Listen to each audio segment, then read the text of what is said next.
election. They were going to let Donald Trump speak off the cuff, but they were trying to come up with scenarios in which Donald Trump would not come out early. The difference between now and 2020 is that their internal polling was showing them a lot of these kind of numbers. Maybe not exactly, obviously, as you said, they were even surprised by how generous some of the numbers were, but they did believe they had a real path towards winning, unlike in 2020 when that seemed a lot more uncertain, which meant that Donald Trump went into this in a very different way. So the speech that he gave, obviously, in 2020, declaring victory when he did not win the election.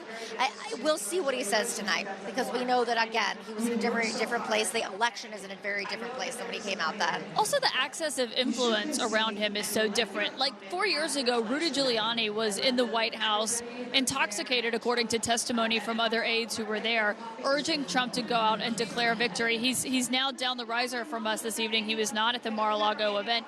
But Donald Trump was surrounded by Elon Musk, we know, was at Mar-a-Lago tonight. There were photos of him sitting with Donald Trump as he was preparing to come over here. Robert F. Kennedy Jr. is there as well. Dana White, Tucker Carlson. There are Donald Trump Jr., obviously Senator J.D. Vance, and those who are now, around him that has changed, including his own campaign managers, Susie Wiles and Chris LaCivita. Yeah, and one of the most interesting things about Susie Wiles and Chris LaCivita is they've really managed at times to keep him at bay and protect him from his own instincts. Obviously, not all the time. Donald Trump can say and do whatever he wants, and he often does. However, for example, one of the things we saw just over the weekend when he was in Pennsylvania speaking and making incredibly inappropriate and insulting comments was Susie Wiles go stand at the buffer and stare at him. Now, we heard from the campaign that they were saying, he was just trying to wrap him because he was going too long. But there's obviously a lot of questions as to whether or not it was because of timing or because of the fact that everybody knew what he was saying could potentially cost him an election that was such narrow margins. I mean, there was a lot of uproar, even from his allies, calling him afterwards on that. And that is something that Susie Wiles is very aware of. So his orbit has changed in terms of the people he is surrounding himself with, people who try to essentially stop him from his own instincts. Yeah, and also, I think as they're looking at today and surprise themselves by how the numbers have gone, and some places, obviously they thought North Carolina and Georgia would be a gut check. Kristen Holmes will stay with you. Jake, back to you. Thank you so much, and we have a major projection. CNN projects that Donald Trump will win the great Commonwealth of Pennsylvania. This is a huge achievement for Donald Trump and a huge bucket of electoral votes, 19 of them, for his path back to the presidency. As of right now, with those 19 electoral votes added from Pennsylvania, Donald Trump is within spitting distance of 270 electoral votes. He has 265 electoral votes. Vice President Kamala Harris has 187 electoral votes. 270 are needed to win. John King, electoral votes. Vice President Kamala Harris has 187 electoral votes. 270 are needed to win. John King, Donald Trump is within a hair's breadth of being reelected president. Yes, he is. And let's just walk over. We'll look at where we are now, 265 to 187. And you're looking at this map. He's leading here. He's leading here. He could get a congressional vote there. There's another one at Maine he could possibly get. But if you just look out here, he is almost certain to get this. The state of Alaska hasn't voted Democrat forever. That would get him to 268. So you're at the point right now, Jake, where pick it, right? Just pick it. There's be one congressional. He could possibly win both in Nebraska. That would get him to 270, assuming he wins Alaska, which I think is a pretty safe bet. Then you just look at the map, right? Unlikely to get any of these over here. He could possibly get an electoral vote out of Maine. But he's leading here, leading here, leading here, and leading there, and he needs two. He needs two. So if he gets that one and that one, he's way up. And if he keeps holding these, then now that's where he was. When he won, he was at 304, 306. That would be 310. 310 if he sweeps. There's no guarantee he's going to sweep by any means. But he's leading in enough states right now. Plus, there's a couple other congressional districts on the board where he could pass. He could, emphasis on could, pass 310 electoral votes. You come back to where we are now, though. He's just in a commanding position. Let's do the math the other way, okay? Which is what gets interesting, right? This is now red in our count. There we go. That gets Donald Trump there. Here's the challenge when you do the math the other way. You assume that stays for the Republican. Let's just, for the sake of argument, big comeback for the Democrat. Big comeback for the Democrat. Democrat holds New Mexico, holds Minnesota. Excuse me for that one. Wins Wisconsin. Wins Michigan. You see this count? See this count? It's New Jersey. There's Connecticut. There's New Hampshire. Pop it out. What do you want to pick? You want to go state? Well, you could even go statewide. It's not going to happen, but let's say statewide. All right, you do all the Maine. You come back out. What does that get you? All right, so it comes down to this: if she wins everything. If she wins everything.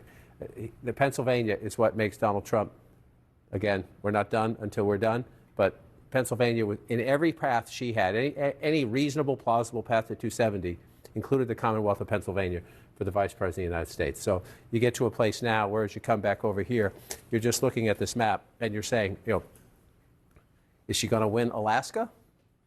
No one's going to Vegas on that one. So where is she in any of these? Do you start coming back? Is there any way to come back? 73% of the vote. It's 266,000 votes. Again, let's just look at the live outstanding vote.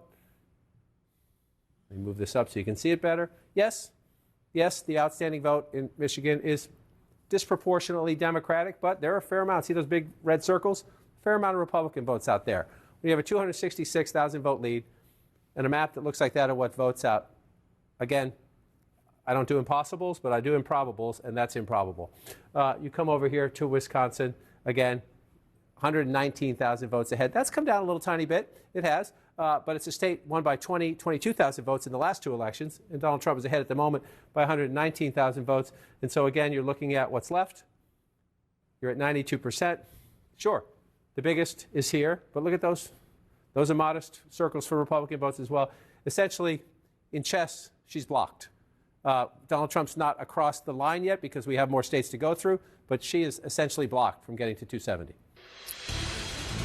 All right, stand by for a projection because CNN can now project that Kamala Harris will get that one electoral vote from Omaha. Nebraska gives its electoral votes according to congressional district. Kamala Harris will get one of them. Donald Trump will get another one of them. Of the five, let's look at the electoral map. Donald Trump now has 266 electoral votes because we just gave him one from Nebraska's, I think, first congressional district. Kamala Harris has 188 because we just gave her one from Nebraska's second congressional district. 270 are needed to win. Donald Trump needs only 4 more electoral votes in order to be the president. Dana? I mean, Pennsylvania, if you look at those numbers, 266. 266. 4 more. And you just saw the math that John did, the path that the different paths that he put out there for Donald Trump and that for Kamala Harris. And I'm still again, we're not. I mean, that map of where she did not perform, the completely grayed out map, right, where she never overperformed Biden more than 3%.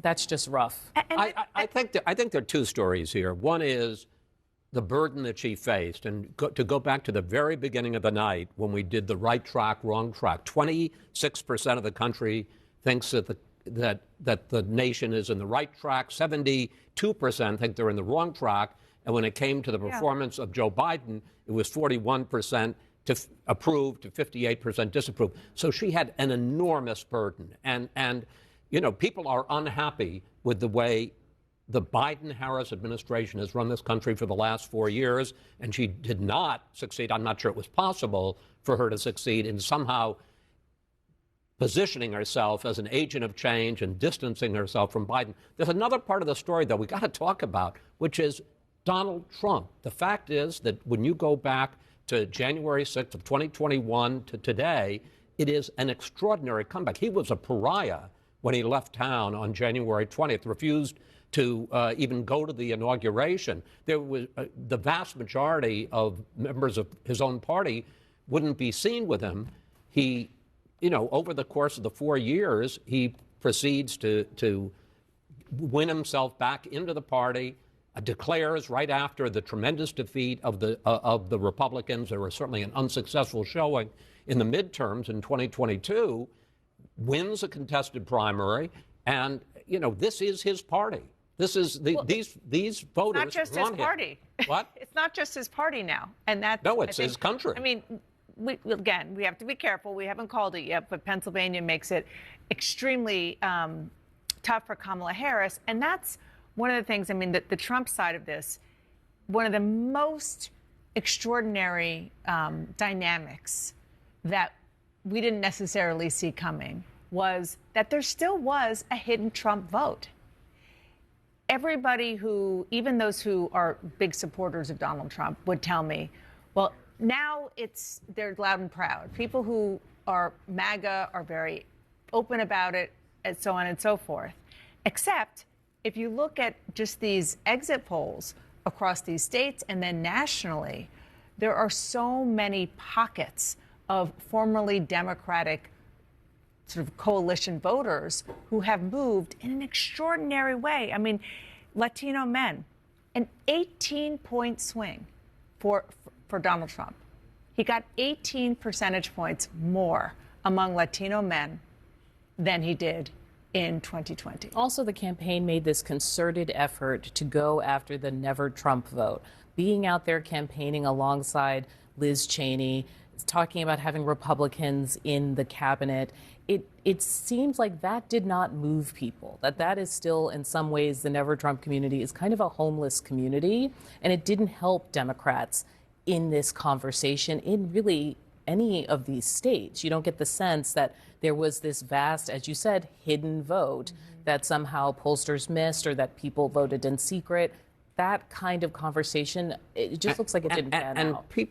The fact is that the Trump campaign identified what the majority of Americans, and it appears that for the first time he is going to win the popular vote in addition to the electoral vote, what they cared about. That what they cared about is the fact that a box of cereal costs $9, that with Southern Republican governors shipping illegal immigrants north, that the whole migration issue has become a national issue, that you feel it in New York and Illinois and a bunch of northern states. The transgender issue was this version of the cultural wars.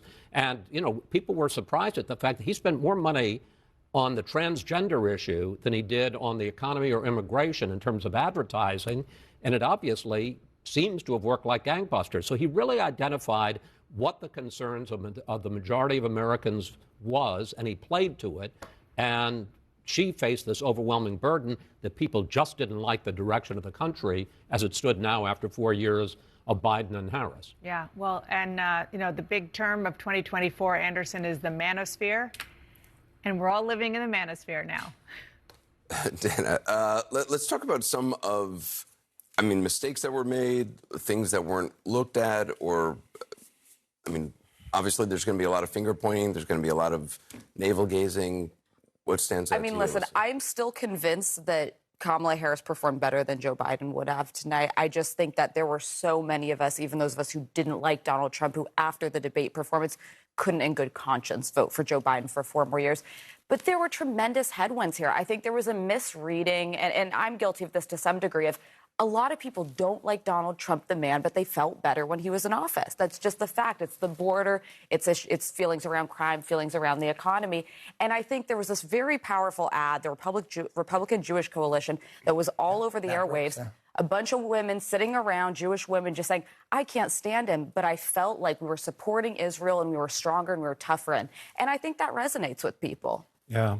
Look, I don't want to engage in an autopsy prematurely, and I'm sure there'll be a lot of discussion, not just about what happened in this campaign, but about when parties lose, it's an occasion for evaluation. And I think the evaluation is necessary. Do you think the Democratic Party will do that?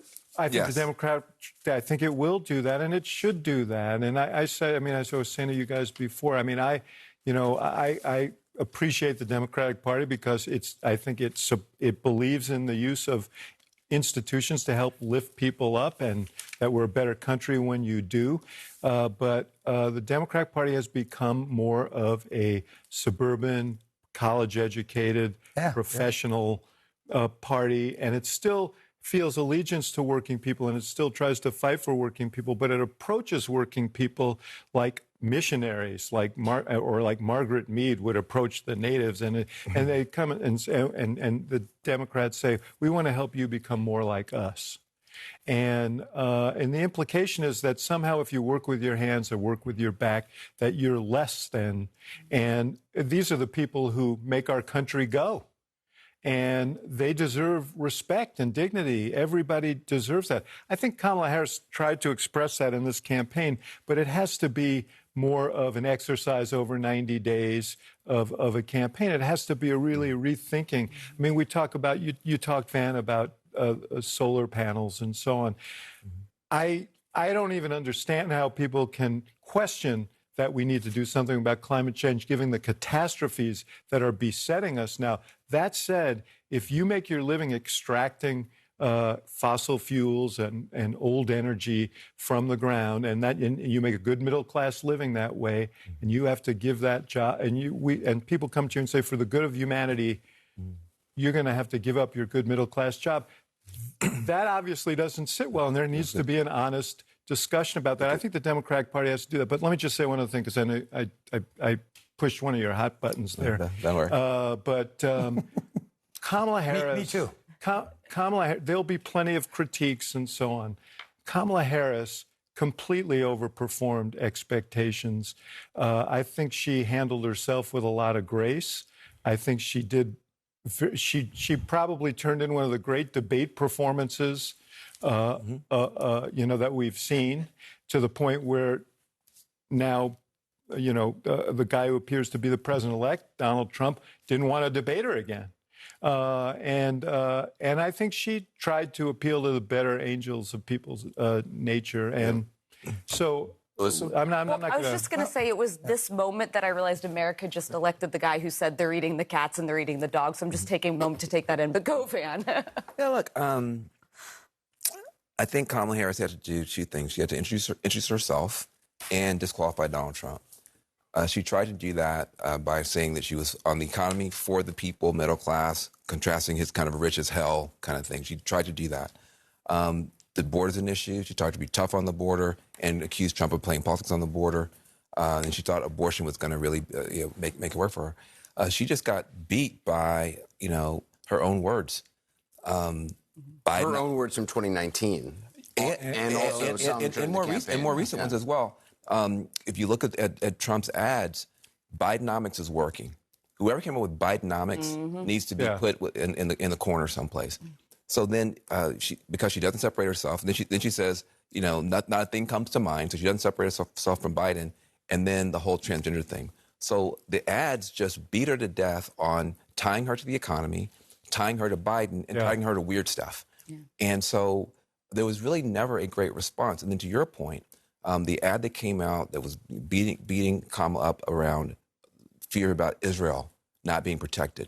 There was never a response from the campaign on that, which I thought was a big mistake. Amanda Berman from Zioness had to raise money running her own ads trying to fight back alone. That didn't work. So, but listen, you tied her to the economy, you tied her to Biden, you tied her to weird, and it was not a good response. I agree with everything you're saying. I just didn't want to engage in the autopsy before before we've called the race and before she dropped out. But, one thing on that, the answer on...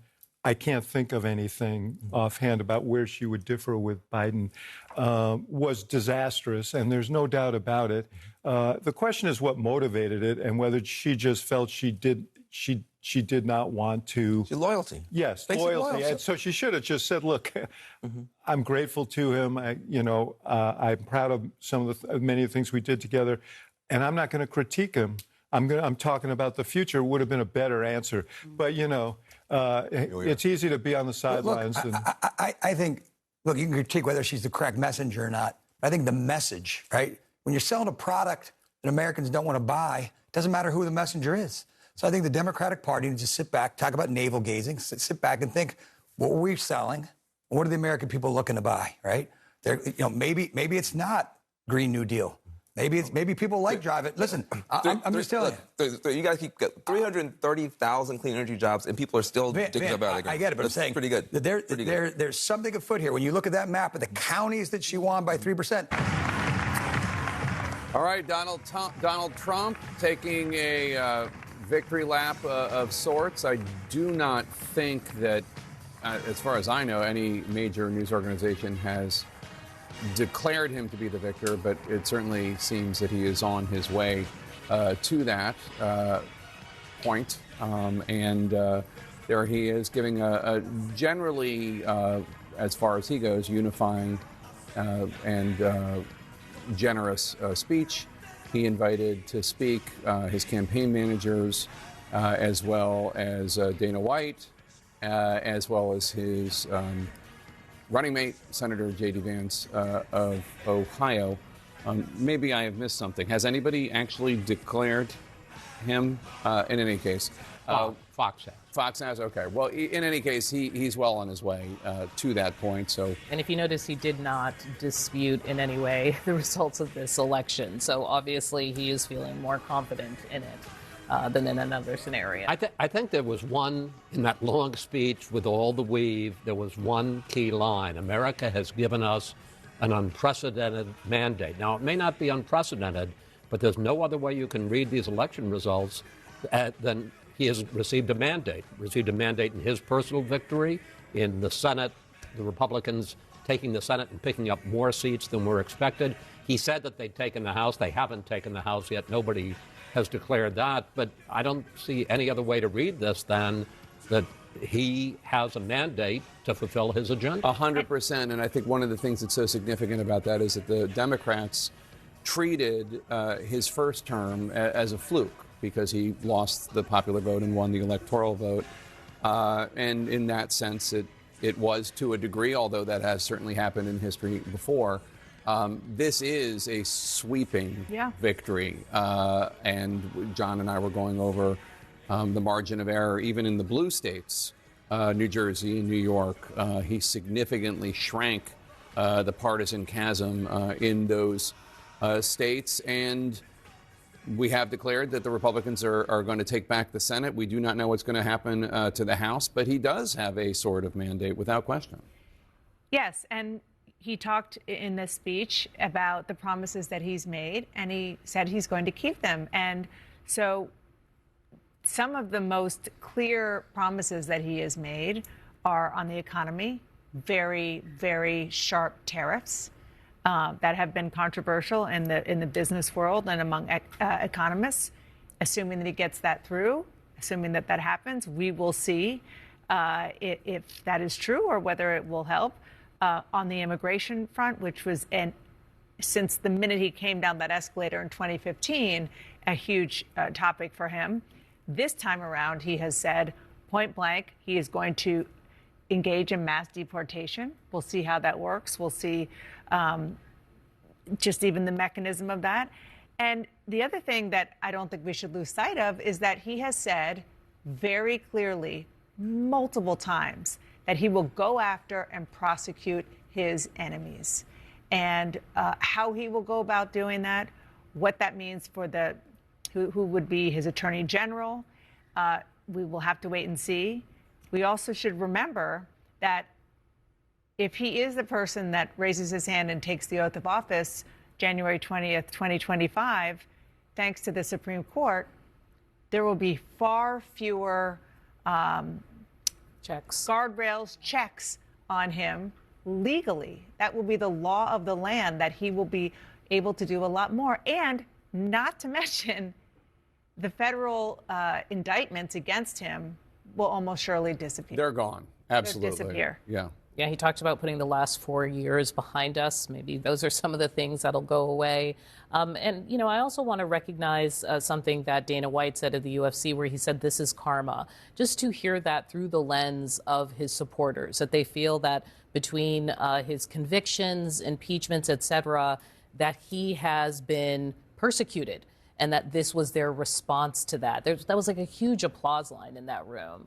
Yeah, I mean, think about it. This is a man who has been impeached twice, a man who has survived 2 assassination attempts, one of them very serious, 4 indictments, almost 100 charges, and he looks like he's going to have walked through all of it. And he's at 34 counts, a convicted felon. And well, when we'll see what happens on that conviction and what punishment he faces. I don't understand how a man like that couldn't feel tremendously empowered to do whatever he wants, because he has got the mandate. The system, I don't believe it was a persecution by the system or weaponization or legal, but he certainly does. And it seems to me he's going to feel they did their worst to me, and I survived it, and I thrived, and the country gave me a mandate. I think probably there are a lot of Americans out there watching who are trying to make sense of tonight and trying to figure out why this happened. And I know that there are those who think that this is a manifestation of ugliness among their fellow Americans, that this is a vote for bigotry, and this is a vote for misogyny, or this is a vote for racism, et cetera. And I want to take a moment and just reflect on the fact that if you look at the reasons why the voters who decided this election voted the way they did, it is not because of those parts of the MAGA movement or Trump's comments in the past. It's not about vindicating Trump for the lawsuits or the criminal charges or the impeachments. The people who decided this election, the people in the battleground states who switched or who turned out, don't like the country as it is right now, mainly because of the 3 issues. And like people like it or not, Donald Trump ran an issues-based campaign, whether or not his 2-hour stem-winder rally speeches covered all of it. It was mainly because of the economy and the beating that people are taking at the gas pump and in grocery stores, inflation, and immigration, and the fact that immigration, there is a crisis at the border. There has been for several years. The first couple of years of the Biden-Harris administration, they were in denial about it and acted as though anybody who asked about it was just reading right-wing talking points. And then also having to do with foreign policy and the standing in the world. Now, you can say, you can look at what's happening in Ukraine, and you can look at what's happening in the Middle East and all over the world and believe that Trump had something to do with it, or not believe Trump had something to do with it. But it is true that there are wars going on right now that were not going on during the Trump presidency. I'm not saying that correlation. But I want to reassure, because I know that there are people out there who are worried that this is a statement, that this vote for Donald Trump is a statement of dislike of them. And I don't think that is what people should read into the election results. The only point of which I agree with most of what you said. The only thing I would push back on is this is a man who would get up in rallies and say, I am your retribution. This goes back to what David Axelrod said. There obviously are millions of people in this country who feel that there's an elite, an inside game, that they're looked down on. As Axelrod said, where the party, the Democratic Party, approaches them almost like missionaries, like we want to help you and make you like us. And he was in effect saying, I'm representing you against those people.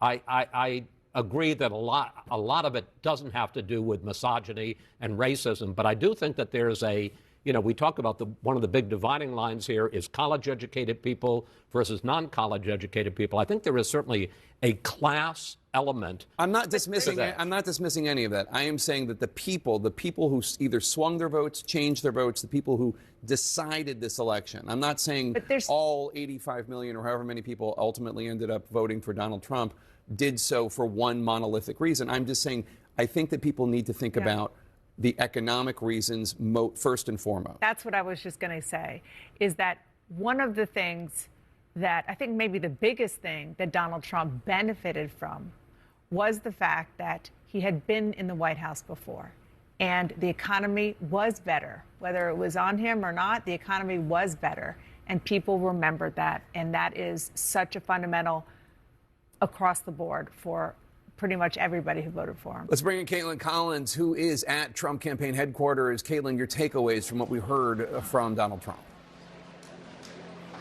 Well, Jake, just on that conversation that y'all were just having, what I'm hearing from the Trump campaign in the last hour or so is they're looking at these numbers, is they're taking all of that and seeing what the margins are in these states that they were so worried about even as of this morning, and also looking at the popular vote right now and believing all of that is an affirmation of what they have been saying on the campaign trail for the last 2 years and what Donald Trump has been arguing about the current administration, and believing it was a message that resonated, that despite moments like the Madison Square Garden rally and all of these other moments, that there are this underlining message where all of that did not necessarily matter. And it was still essentially Kristen Holmes, what he has been arguing for 2 years on immigration or the economy, criticize the message or not, that is what came through.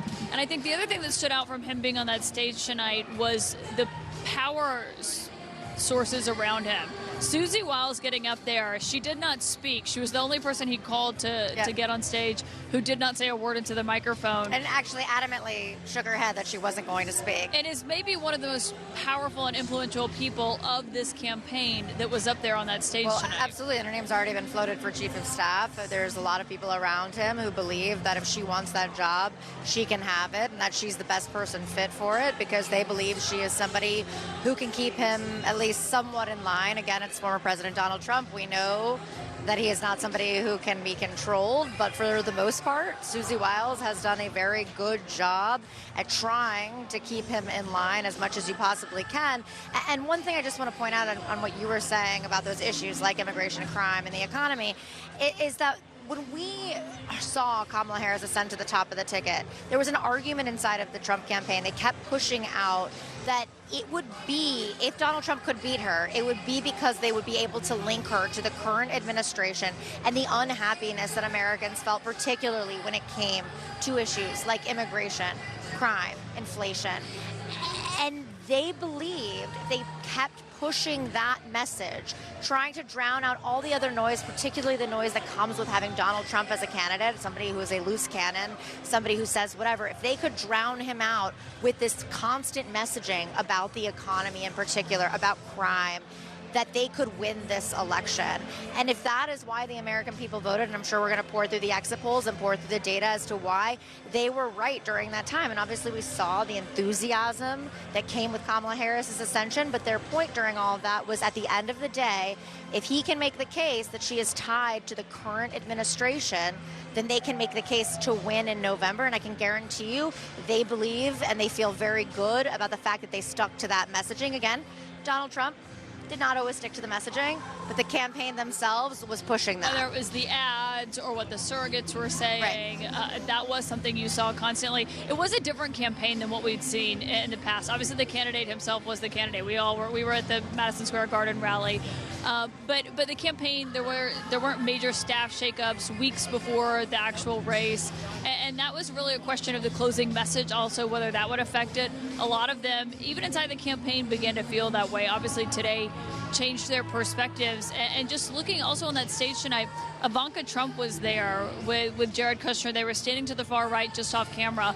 That is, I believe, her first campaign trail appearance. She did not attend the trial in Manhattan. Nope. She was not at the Republican National Convention in Milwaukee. We've heard from her, but she hasn't been out on the campaign trail at all. That's right. And actually, we only saw Jared once. We saw him at Donald Trump's actual announcement just about a year ago, or 2 years ago, gosh. Time flies. And 2 years ago. 2 years ago at Mar-a-Lago, but Ivanka was not there. She made that announcement shortly before Donald Trump announced that he was going to be running, that she and Jared were going to take a step back and take care of their family, and she has largely stayed out of light. Now, after his conviction, as we talked about, she was up at Trump Tower. She never came down with him. Even when he spoke, she wasn't there. She was never seen publicly with him. And there was a lot of questions about that. Even he brought up on the campaign trail in the last 2 days how she was there on the campaign trail with him back in 2016 and 2020. Yeah. And she had largely disappeared. It was notable that she was there today. And I was speaking to somebody earlier before the Mar-a-Lago event who said they weren't even sure she was going to show up to that Mar-a-Lago watch party. Now, obviously, everything started shifting when they started seeing those numbers coming in. But she has really taken a back seat here, and it was interesting to see her on the stage. Yeah. And, Jake, obviously a moment there that J.D. Vance and Donald Trump himself summed up. J.D. Vance calling it, as he put it, the greatest political comeback ever. And Donald Trump saying that he believed that they are seeing the results that we're looking at now for a reason. Obviously, the question is what that means and what's to come. Caitlin, thanks so much. And Anderson, it is hard to think of a political comeback that is actually more significant than this one. I'm tempted to say Richard Nixon, but that really falls short of what Donald Trump has achieved. Yeah, I mean, winning not just the electoral votes, but the popular vote as well. Let's continue the discussion about just what this means, and obviously Democrats are going to be looking at this very closely about what it was why they didn't deliver. Yeah, and we talked a bit about that. We should, we heard a discussion about what it was. We should talk about what it wasn't. It may have been a mandate for some of the policies around economy and immigration. There'll be battles over some aspects of that and the wisdom of some of it. But certainly he should feel like he's been affirmed on that. It wasn't a mandate to wantonly use the power of the presidency to punish his political enemies. It wasn't a mandate to help enrich himself and his friends.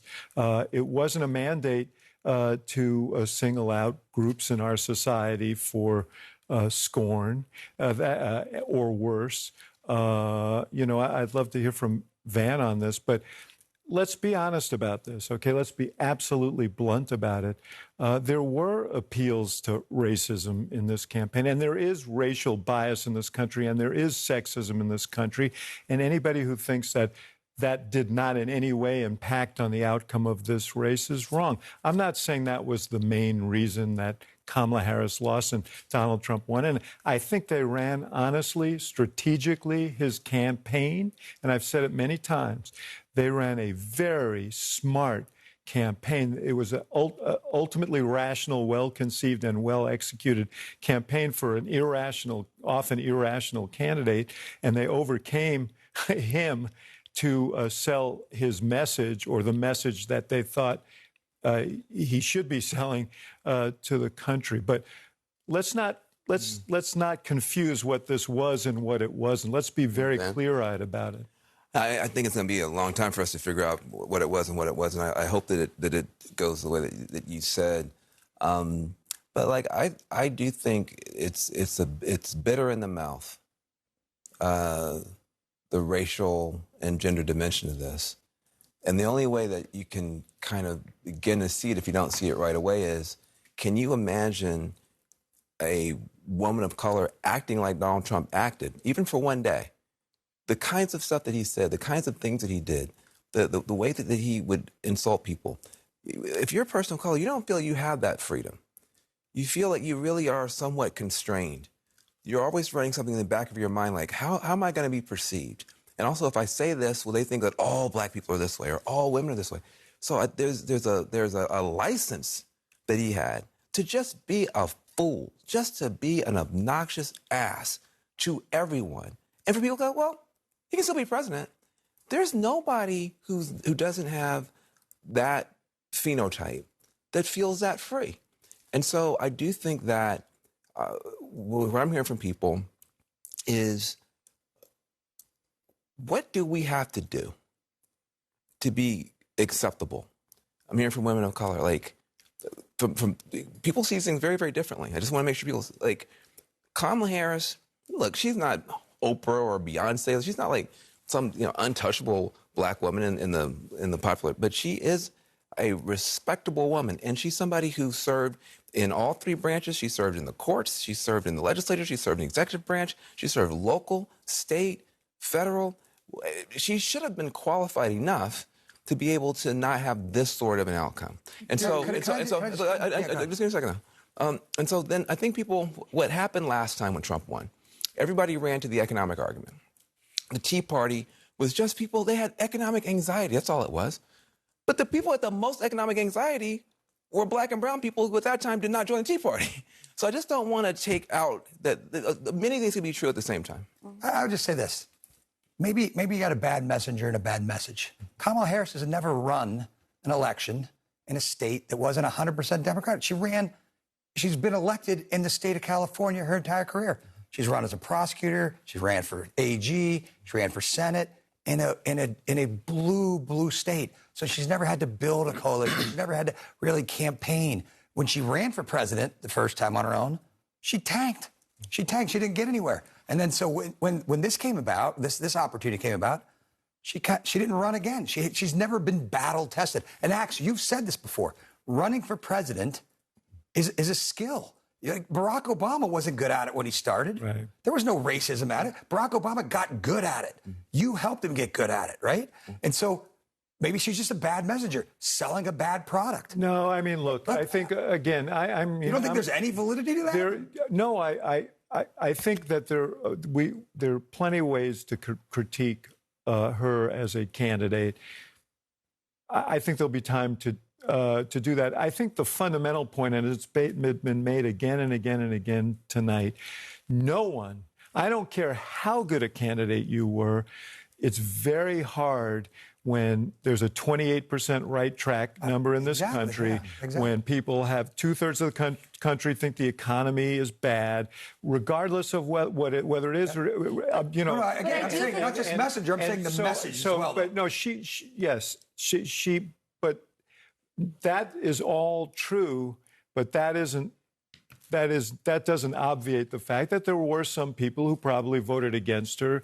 We've never had a woman president, that there's sexism in this country. There are people who probably voted against her because there may be some people there are clearly people who voted for her because of Barack and Michelle Obama are some of the most admired people in America. Let me just say, though, I wonder, I worry that... Trust me, there were plenty of people who weren't terribly happy about having him as president. Look at the please stop. No, but I think that the wrong takeaway from this would be that by running toward the center and away from some of her 2019 positions, that was a mistake, and that she should have doubled down on ultra-leftism and tried to play to the progressive base. I think this is a sweeping indictment of a progressive left that has gone so far that it alienates so much of the center of this country. There's a rural-urban divide, but there's a cultural divide where people feel left behind where part of the party, Democratic Party, is going.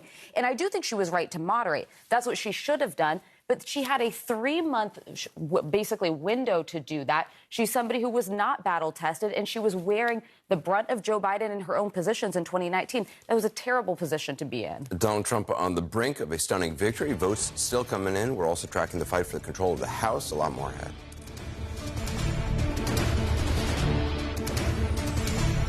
November 17th, I'm venturing across the globe to see how these new weight loss medications are transforming lives and disrupting the industry. These drugs are very effective, but they're not going to be for everyone. Is Ozempic right for you? November 17th at 8 p.m. on CNN.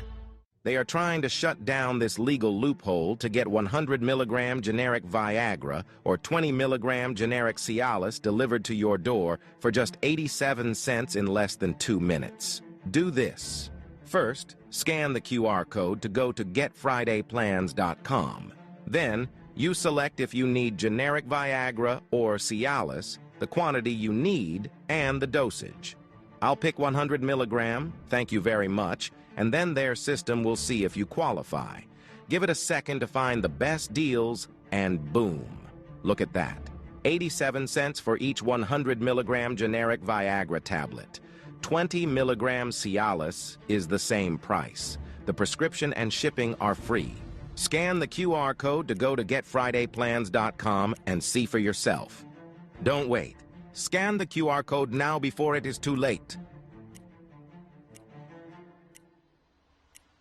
Home. The place where you create those special moments. We celebrate the home and the way you live in it. At 3 Day Blinds, we help you create that special place. And because we know you're busy, we bring the showroom to you at your convenience and provide a design expert to help you find the perfect solution that fits your style and budget.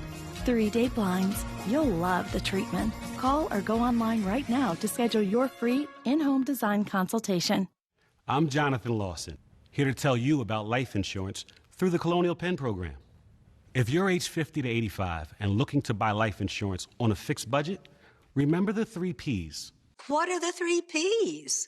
The 3 Ps of life insurance on a fixed budget are price, price, and price. A price you can afford, a price that can't increase, and a price that fits your budget. I'm 54. What's my price? You can get coverage for $9.95 a month. I'm 65 and take medications. What's my price? Also $9.95 a month. I just turned 80. What's my price? $9.95 a month for you too. If you're age 50 to 85, call now about the #1 most popular whole life insurance plan available through the Colonial Penn program. Options start at $9.95 a month. No medical exam, no health questions. Your acceptance is guaranteed. And this plan has a guaranteed lifetime rate lock, so your rate can never go up for any reason. So call now for free information, and you'll also get this free beneficiary planner. And it's yours free, just for calling. So call now for free information. Call 1-800-688-1300 for your free information and your free gift. That's 1-800-688-1300. Don't wait. 1-800-688-1300. Call now. If your loved one was hurt in a crash at night or on the weekend, you wouldn't expect them to wait until morning to call you, and we don't expect you to wait either. Call Morgan & Morgan. We're here for you right now because justice never sleeps. Morgan & Morgan, for the people. Harry Potter meets Food Network as masterful bakers compete to create spectacular showpieces, expect enchanting and delicious things. Series premiere, Harry Potter, Wizards of Baking, Thursday, November 14th at 8 on Food Network.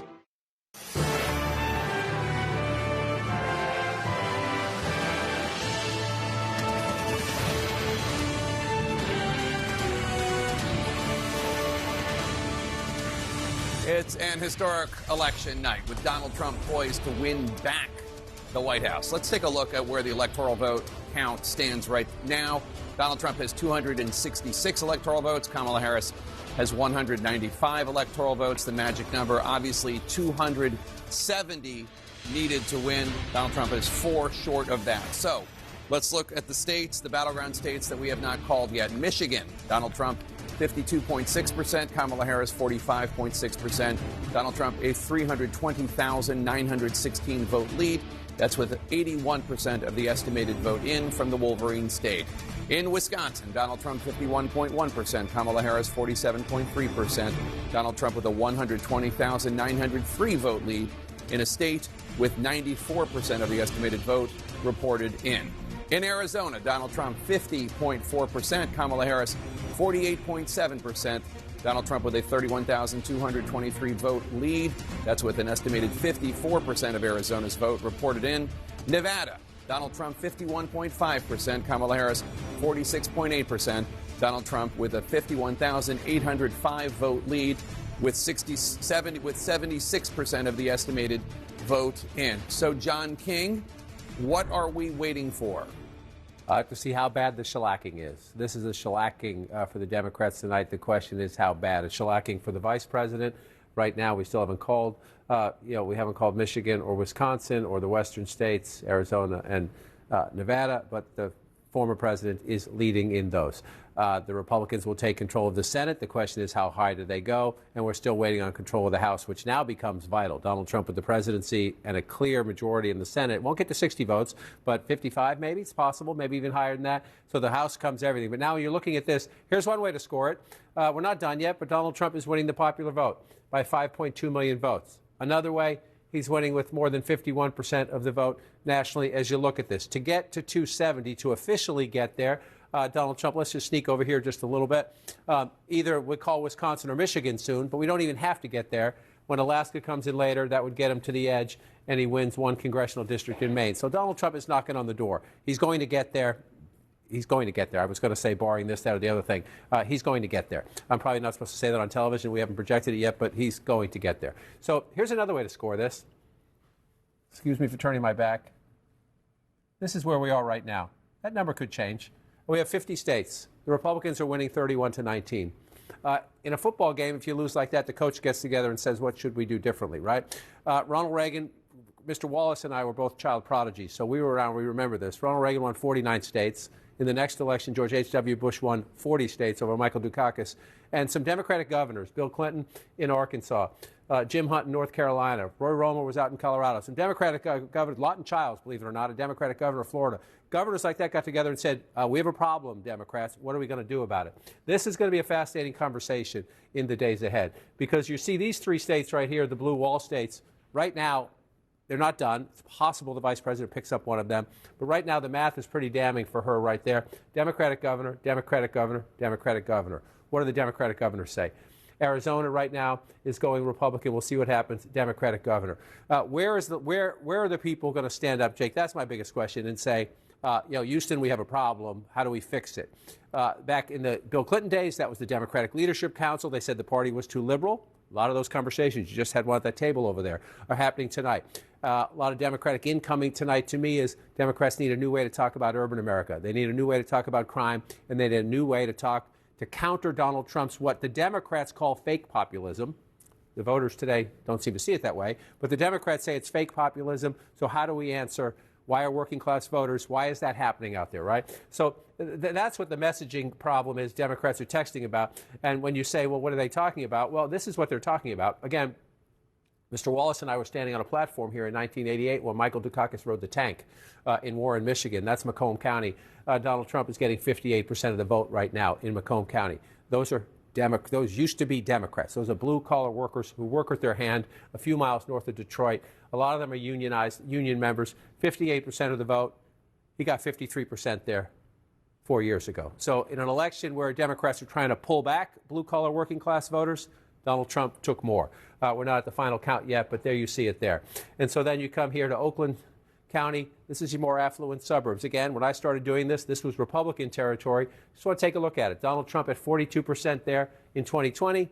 Donald Trump at 43%, just a tad better, right? Trump did well, made gains with blue-collar workers, and some of those are black workers and Latino workers, by the way. They're not all just white blue-collar workers. His suburban, this is going to take a while to analyze all of this. He seems to have inched up a little bit in the suburbs. That's enough to win. That would still be a place where Republicans look like, how do we improve after this? But when you have a map like this, let's come over to Wisconsin, right? I said early in the night, can the vice president do in Brown County, right, can she narrow the margins? This is Green Bay, again, blue-collar workers. Green Bay Packers fans, 55% to 43%. Joe Biden had 45%, a little more. Again, it's a point or two, but the Democrats are heading in the wrong direction with the voters they need. Now, a lot of Democrats scoff when you come out to the national map and they see all this in the middle, and they say, well, nobody lives there, or they're the flyer of the states, or they have tiny roles in the Electoral College. I'm telling you, when the score's 31-19, it's time to have a conversation about who we're talking to and who we're losing and who won't listen to us. That's the issue there. So I just want to come down and look at a few other places as we come through this. We were talking about this earlier, Jake. Again, Joe Biden got 61% in New York State. It's a blue state, right? It's a blue state. 61% in 2020. The vice president's down to 56% if you round it. So even in the reliably blue states, the margins are down a little bit. You can write it off if you want to one election. You can write it off to the really bad cost of living climate that you live in, but you can also say that our candidates and our message did not counter his message. Again, she's winning 96%, 52%. So call that a 5-point race, 52, 5.5, 6-point race. 4 years ago, it was a 10-point race. So even in places that are blue on this map, the margins are more narrow, which tells the Democrats you're losing 31 out of the 50 if it finishes out that way. Your margins have shrunk even in the states where you have won for years. The 3 states that made Joe Biden president there in 2020, once again, made Donald Trump president. We're not done with the counts there, but you see that down there as well. The Democrats thought their progress was going to come down in the Sun Belt. That's a lot of red, and at the moment, that's a lot of red, Jake. All right, John, still ahead. Will Republicans hold on to the House, or will Democrats take it back? We're going to get the latest on that, plus more on Donald Trump on the verge of victory and what comes next. Don't let John King have all the fun. Experience the CNN Magic Wall in the palm of your hand. Get live results, expert insights, and an immersive election experience. The Magic Wall. Find it in the CNN app today. This is the story of the one. The one knows that when the big game is days away, the unexpected can put everything on the line. But with a solid game plan and a teammate like Grainger that she can rely on to deliver the product she needs when she needs it, she's confident that she will always win the day. And her team will do the same. Call, click Grainger.com, or just stop by. Grainger, for the ones who get it done. They are trying to shut down this legal loophole to get 100 milligram generic Viagra or 20 milligram generic Cialis delivered to your door for just 87 cents in less than 2 minutes. Do this. First, scan the QR code to go to getfridayplans.com. Then, you select if you need generic Viagra or Cialis, the quantity you need, and the dosage. I'll pick 100 milligram, thank you very much, and then their system will see if you qualify. Give it a second to find the best deals, and boom. Look at that. 87 cents for each 100 milligram generic Viagra tablet. 20 milligram Cialis is the same price. The prescription and shipping are free. Scan the QR code to go to getfridayplans.com and see for yourself. Don't wait. Scan the QR code or go to getfridayplans.com now.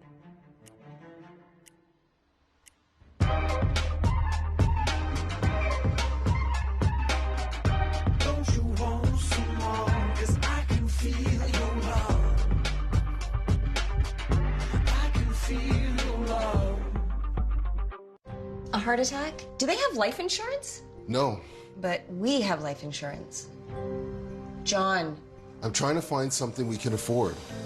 Fortunately, in only a few minutes, SelectQuote found John a $500,000 policy for only $29 a month. And his wife Anne a $500,000 policy for only $21 a month. Go to SelectQuote.com now and get the insurance your family needs at a price you can afford. SelectQuote. We shop, you save.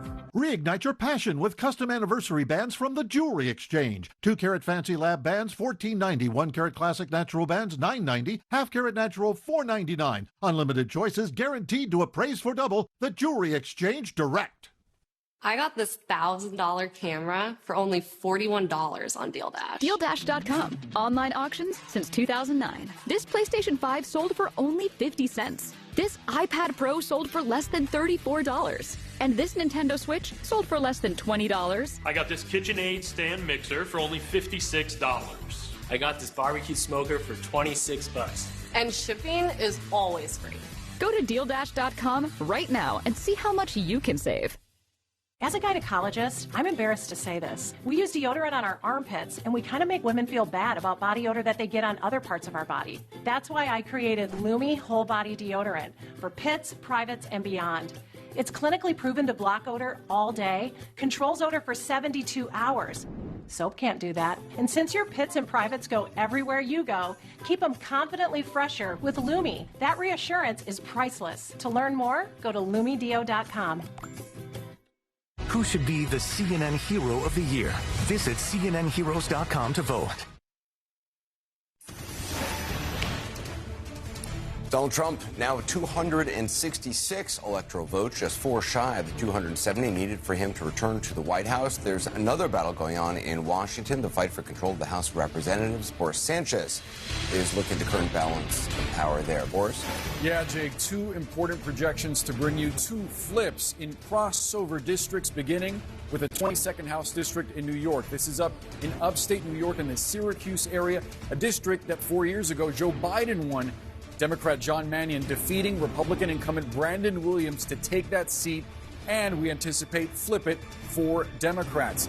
The opposite happening in Pennsylvania's 8th district. This is in the Scranton area, a district that Donald Trump won, one that Democratic incumbent Matt Cartwright was the representative for, but now Rob Bresnahan, who had never held public office in his life, he's a business executive, he is now projected to win that seat in the House of Representatives. So what does this mean for the magic number, the number that Democrats need to take control of the chamber? As you can see, Democrats have to pick up 7 Republican seats. They are currently leading in 9 races where Republicans hold seats. But the math starts to get a little bit complicated there, because keep in mind, there are districts where Republicans are leading in races where Democrats hold seats. So if you do some math, while it appears that it's trending in Democrats' direction, they may come up short if this trend continues. Let's get you an update on some key race alerts now. These are results coming into CNN as we're getting them. In New York's 19th district, this is in the Ithaca area. Josh Riley, a Democratic attorney, is currently about 3,600 votes in front of freshman Republican incumbent Mark Molinaro, 94% of the vote in that New York district. Another one to tell you about, this one on Long Island, another district Joe Biden won 4 years ago. Laura Gillen, a town supervisor in House District 4, is currently leading Republican incumbent Anthony D'Esposito, former NYPD officer, by roughly 6,148 votes, 92% of the vote in this district. Looking at the first House district in Arizona, this is the northern suburbs of Phoenix. You have Amish Shah, the Democrat in this race, an ER doctor, a slim margin, 742 votes ahead of incumbent Republican David Schweikert. Obviously, still a close race there, 56% of the vote in. Now, let's get you some more key races where Republicans are leading. Let's take a look, beginning with the state, or rather the district in Pennsylvania in the Lehigh Valley area. This is House District 7. You have Ryan McKenzie leading Democratic incumbent Susan Wild by roughly 5,500 votes, 99% of the vote in there. It looks like it's trending in Republicans' direction. In Michigan, House District 7, Tom Barrett leading by 17,000 votes against Curtis Hurdle, 97% of the vote there in the 7th district. This is in the Lansing area. This is actually the district that's got an open seat because Alyssa Slotkin is running for Senate. Keep your eyes on this one. Meantime, a key race alert from Alaska. Nick Begich, the Republican in this race, leading the Democratic incumbent Mary Peltola. She's a freshman who's actually the first Native Alaskan ever voted to Congress. This is a ranked choice, sort of open format in Alaska, so you'll see her going up against a fellow Democrat. But right now, Begich, 5,800 votes ahead, 55% of the vote in this at-large district. Obviously, Alaska, a state that Donald Trump won. So what does all this mean for the balance of power in the House of Representatives? The raw numbers right now, 169 for Democrats with 1 pickup, 197 for Republicans with 4 pickups, 69 seats remaining up for grabs. Anderson, as you know, 218 needed for control of the chamber. All right. Boris Sanchez, thanks very much. We'll check in with you a little bit later on as well. Joined Ashley Allison is joining us, as well as Scott Jennings. I want to hear from both of you. Ashley, obviously this is not the outcome you had hoped for. What do you think, what are you looking at about what went wrong? Well, I think she wasn't able to put the coalition together she needed to in each of the states. It was never going to look the same. But we've always talked about this would be on the margins. So if you pull off even 1% of one of your base constituencies, which he was able to do he was able to do in many of them, you were not going to be able to keep that state or hold that state. And so I've heard a lot of people talk about the conversations we need to have. And I think we do need to have conversations as a party. But the conversation that I want to have are for people who showed up and voted for Kamala Harris, and tell them to hold their head up high. I remember in 2016 having to walk back into the White House today, and I was embarrassed to go to work because I felt like I had failed our country. You know, despair is not the time to lose hope. It is the time to dig down, to do some soul searching and fight for a better day. Many of the communities that are most vulnerable and that are really afraid right now, the trans community, immigrants, people of color, even if there's polling or outcomes that are showing that some people of color voted for Donald Trump, you're worthy, you're visible, you're not alone. And so you can feel what you feel right now, but we have to do work to protect the most vulnerable. And we can and we will. And then for the people who did support Donald Trump, we've sat on this network and people have said the things that he said about retribution and about going after his enemies. That's not what he really meant. So in moments when he does that, it's your responsibility to hold him accountable and not let him do that and not let him undermine the democracy, because it is bigger than him. This is not his country. It is our country. He just happened to be most likely elected to run it for 4 years. Scott, what do you expect the next couple months to be like once he's in? Well, look, he has an opportunity here to try to unite the country after a huge victory. And this is a mandate. He's won the national popular vote for the first time for a Republican, for the first time since 2004. This is a big deal.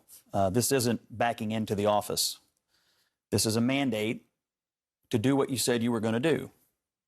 Get the economy working again for regular working class Americans, fix immigration, try to get crime under control, try to reduce the chaos in the world. This is a mandate from the American people to do that. I think I'm interpreting the results tonight as the revenge of just the regular old working class American, the anonymous American who has been crushed, insulted, condescended to.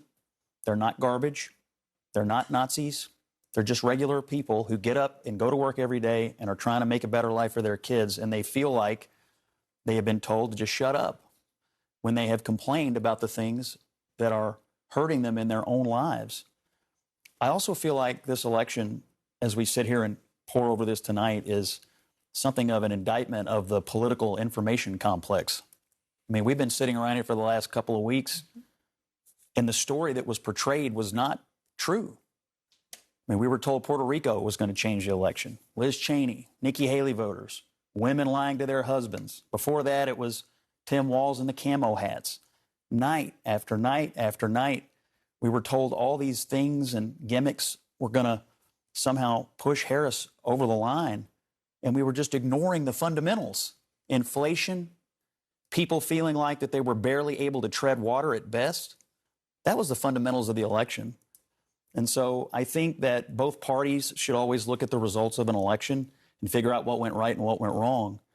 But I think for all of us who cover elections and talk about elections and do this on a day-to-day basis, we have to figure out how to understand, talk to, and listen to the half of the country that rose up tonight and said, we've had enough. I think we have to listen to everybody, actually. I think that I've been saying this whole time, I think the polls did not have it right? Like the spread in some of these battleground states are a little larger than some, not as close as we thought it was going to be. We thought we were going to be counting. I mean, it hasn't been called yet, but the likelihood that he gets to 270 is highly probable. The people who voted for Kamala Harris are struggling too. They're feeling ignored too. A Republican's pain is no greater than less than a Democratic's pain. And we have a moment now where, and I'm not saying you're doing this, we can point and be like, ha, you're the loser, I told you so. Or we can do what Donald Trump said, which I believe I have the right to feel skeptical of, that he wants to unify this country. Actions speak louder than words. That's the opposite of what I'm saying.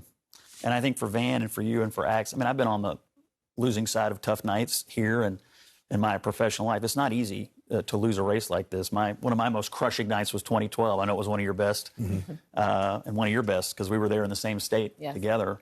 And so I understand, and I do think that the new president has a responsibility to make the whole country feel like they can be part of a more optimistic future. I do think the way this campaign was run was basically on the Democrats thought there were enough people who hated Trump or were willing to fear him to win the race. And it turns out there's more to being president than simply not being Donald Trump in the eyes of the American people. I'm a little worried about how Democrats are going to react. They've been told Trump is a modern-day Hitler, or at least he's a fascist. And now Kamala Harris, I suspect, is going to have to wake up in the morning and concede to that person. And then she's going to have to go to the Senate and certify the election, and which she will do. She'll do that. And I'm a little concerned about an election in which half the country was conditioned to believe that the person who just won the national popular vote is going to be a dictator, eliminate the Constitution, and create a bloodbath, and so on and so forth. So can I say something about that? We have to reckon with that in the aftermath of that argument. The thing I think is most important to remember is the people who said that he was a Hitler lover weren't Democrats. They were Republicans. People who said that he was a fascist weren't Democrats. They were Republicans who worked for him. And so it's not just these elite Democrats over here, poisoning the well. You had a pretty broad consensus from Chomsky to the Cheneys, that was very, very concerned and remains concerned. And so I think it's not just on us to stop calling names. I think it's up to him to, as Allison said, with deeds show that he's not going to be those things. Well, you said it. It's not just the elite Democrats. It was just the elites. I don't think and when I look, so you just dismiss all criticism of Trump as just elites. I'm not dismissing it, but I'm just, how do you look at these results and not conclude that the non-elite portion of this country basically said, we've had enough, and whether that was enough on the economy or enough on immigration or enough of what you did to us during COVID or enough of whatever, and so that's always been the appeal of Trump, right? Is that, you know, you all are being misled by the elites, the experts, the institutions, whatever. And so he's never going to get along with the elites. And he didn't get along with them in this election. And it looks like the people agreed with him on it. Scott, you know, look, I first of all, I'm always willing to be introspective about how we talk about these things and how we think about them. Polls weren't actually that wrong. I mean, you're going to look at these polls and they're going to mostly be within I think how we use polls and how we talk about polls is a discussion that we ought to have, and is whether that's how we should cover campaigns. But, you know, you sat on this, maybe at this very table in January of 2021, and you were compelling and moving because you are someone who believes in the institutions of this democracy and in integrity and so on. The reason that people are worried and wary about Donald Trump is because of the way Donald Trump has behaved when he was president, after he was president, and during this campaign. And, you know, how many times do we have a discussion about, you know, his message as related in his campaign ads and the kind of really disturbing things that he said about jailing his opponents and shooting his opponents and so on. It's not like people make that stuff up. It's concerning. Now, I would say to you that it's the responsibility of people who supported him to hold him as we should hold him to the commitments that he made, to work on the problems of the American people, and to not indulge in the kind of craziness that we sometimes heard from him. I got to get a break. CNN's election coverage continues right after this.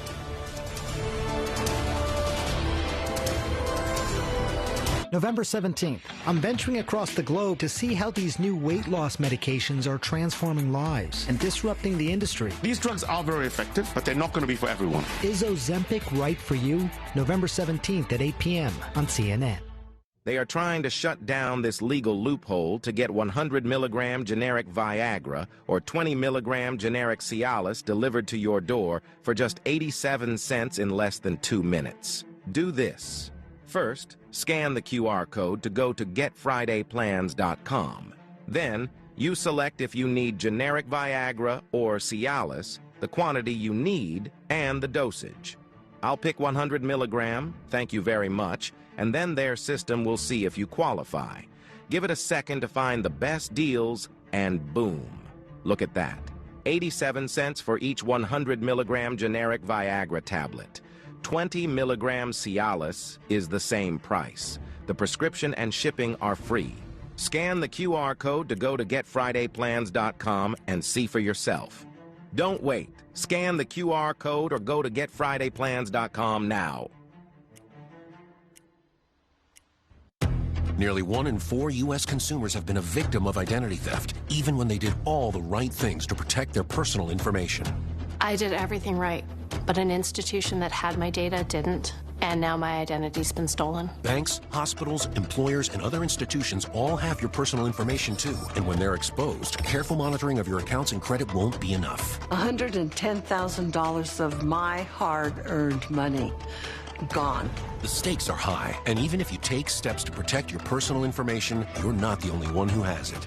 Only LifeLock monitors hundreds of millions of data points every second, alerting you to the widest volume of threats. And if you become a victim, a dedicated U.S.-based identity restoration specialist will fix it, guaranteed. Plus, all LifeLock members are backed by the LifeLock $1 Million Protection Package, including reimbursement for stolen funds. Call now or go online and use promo code 35TV to save 35% off an annual plan for your first year. The oil business affects everything in a town like this. I wouldn't want to have your job this week. You wouldn't want to have my job any week. Every oil company has a version of Tommy. You cannot function without one. We're pushing the chips toward the middle. Men die. Oil companies don't. Landman, new series streaming soon, exclusively on Paramount Plus. You know, there's this thing called age, and it sucks. If you're over 50, imagine you could turn back the clock on your stiff, achy joints by years. Introducing InstaFlex Advanced. It's restored my joints without just temporarily masking my symptoms and without scary side effects. When you can find a product that can take that away to the point that you can live your life again, that is a miracle to me. Get a complimentary sample just like texting love to 321-321. InstaFlex Advanced targets the root cause of joint soreness and stiffness with a unique combination of 5 key natural ingredients. Key ingredients backed by 5 clinical studies. I love this product. I'm telling you, it works. InstaFlex Advanced is the #1 selling joint brand at GNC, but you can only get your complimentary sample by texting love to 321-321. Plus, text now, and we'll include a tube of InstaFlex pain cream for fast-acting relief absolutely free. Text LOVE to 321-321 today. I'm Priscilla Alvarez in Battleground, Pennsylvania, and this is CNN.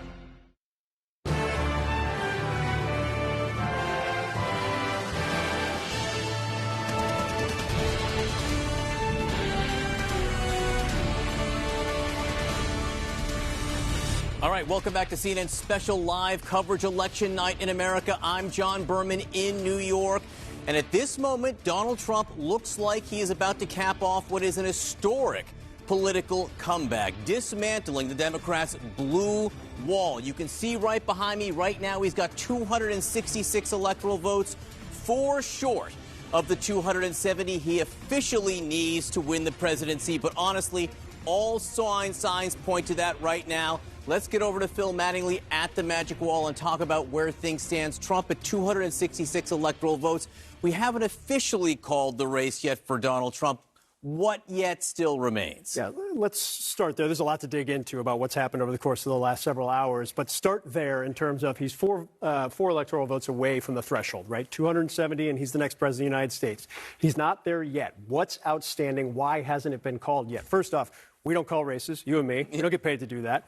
What we do know is what's outstanding. And you will notice everything that's in gray are races that CNN has not called yet. Everything that's filled in has been called. And I think what's critical to know at this moment is the states that have not been called yet, that add up to 270, that are very much heading in Donald Trump's direction right now. Why we say Trump is on the brink of winning the next presidency? Well, start here. This is the state of Alaska. It's not been called yet. 56% reporting. Donald Trump almost 15 points ahead, 14 and a half points ahead, 28,000 votes in the state of Alaska. That's a pretty substantial lead. Feels like he's on track there. The expectation was this was a state that would go into Republican hands. So what is that? That's 3 electoral votes. That gets him to 269. That gets him to 269. So he's looking for 1 additional electoral vote. And I want to come over here.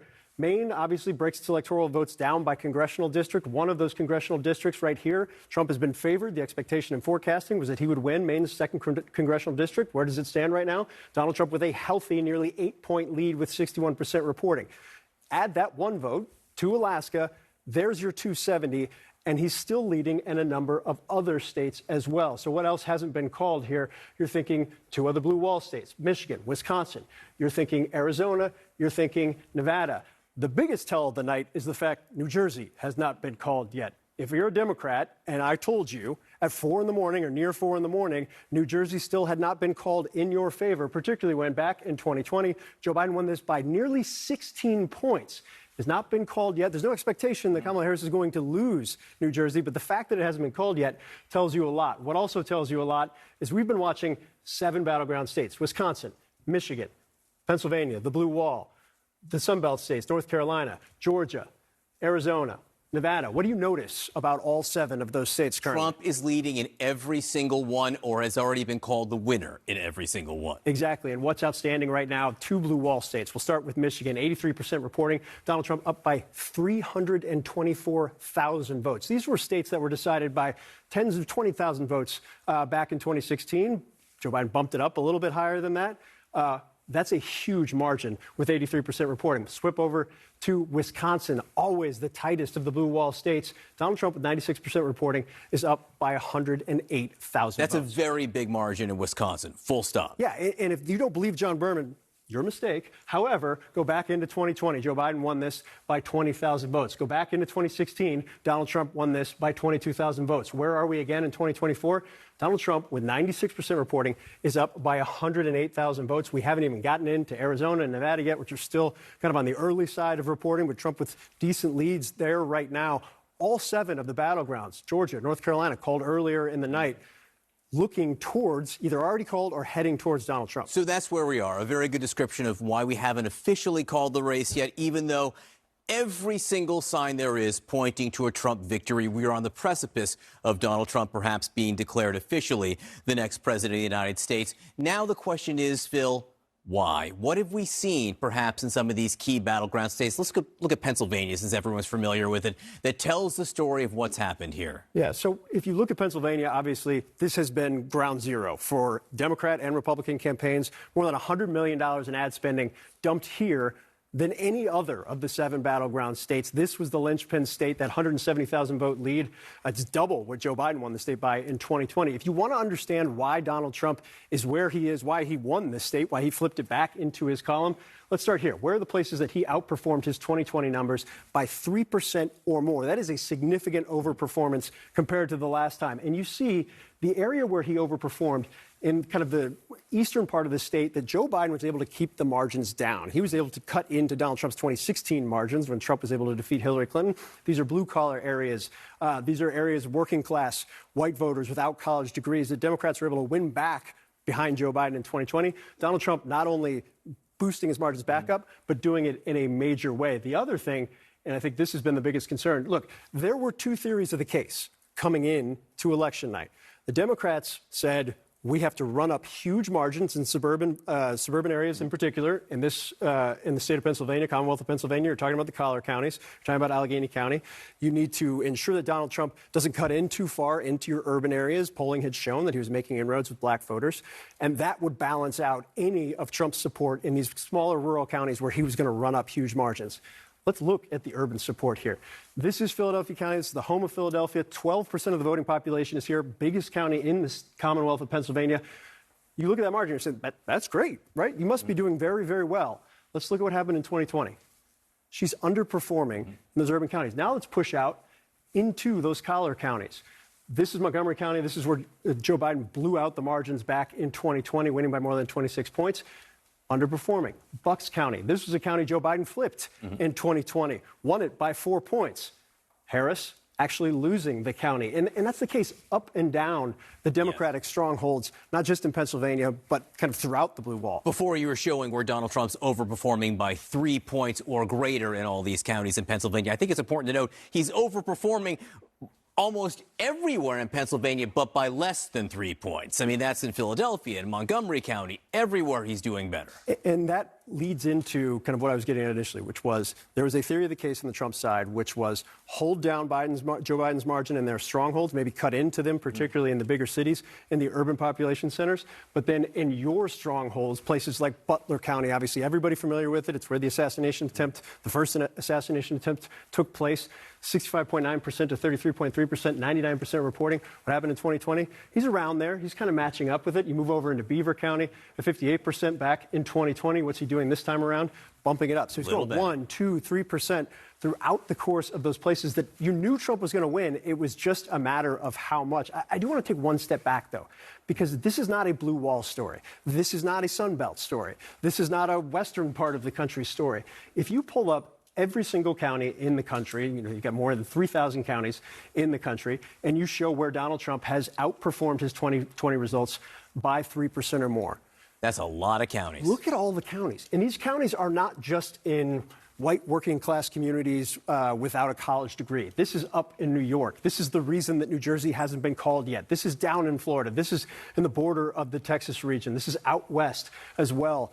This is the window. This isn't a one segment, a one slice type of victory. This is a sweeping victory and a sweeping comeback. And we will note at this moment, Donald Trump leads the popular vote by 4% as well. Phil Mattingly, we have a lot of time to talk about all this. We're going to keep on digging into the numbers. We're getting new results in. CNN has been studying the numbers all night. We have assembled the best team in the business. We will talk about the American electorate and piece together the puzzle that has really created an incredible night here. CNN special live coverage continues after this. November 17th, I'm venturing across the globe to see how these new weight loss medications are transforming lives and disrupting the industry. These drugs are very effective, but they're not going to be for everyone. Is Ozempic right for you? November 17th at 8 p.m. on CNN. They are trying to shut down this legal loophole to get 100 milligram generic Viagra or 20 milligram generic Cialis delivered to your door for just 87 cents in less than 2 minutes. Do this. First, scan the QR code to go to getfridayplans.com. Then, you select if you need generic Viagra or Cialis, the quantity you need, and the dosage. I'll pick 100 milligram, thank you very much, and then their system will see if you qualify. Give it a second to find the best deals, and boom. Look at that. 87 cents for each 100 milligram generic Viagra tablet. 20 milligram Cialis is the same price. The prescription and shipping are free. Scan the QR code to go to getfridayplans.com and see for yourself. Don't wait. Scan the QR code now before it is too late. What if, instead of giving a holiday makeover to some stranger's house, you revisit your own childhood home? Oh, wow. The name of your true love is Nick. 3 rom-com worthy meet cutes, all with guys named Nick. Aaron Krakow and Daniel Lissing, a holiday tale about finding true love. Nick! Yes! In the nick of time. You have a little snow in your hair. Santa Tell Me premieres Saturday at 8, 7 Central. Part of Countdown to Christmas, only on Hallmark Channel. GIA Diamonds, lowest prices ever. The Jewelry Exchange has natural 1-carat GIAs just $19.90. Custom mounts are just $4.99. Carat 50, $29.90. 2-carat, $59.90. Thousands of diamonds guaranteed the lowest price. The Jewelry Exchange. If your loved one was hurt in a crash at night or on the weekend, you wouldn't expect them to wait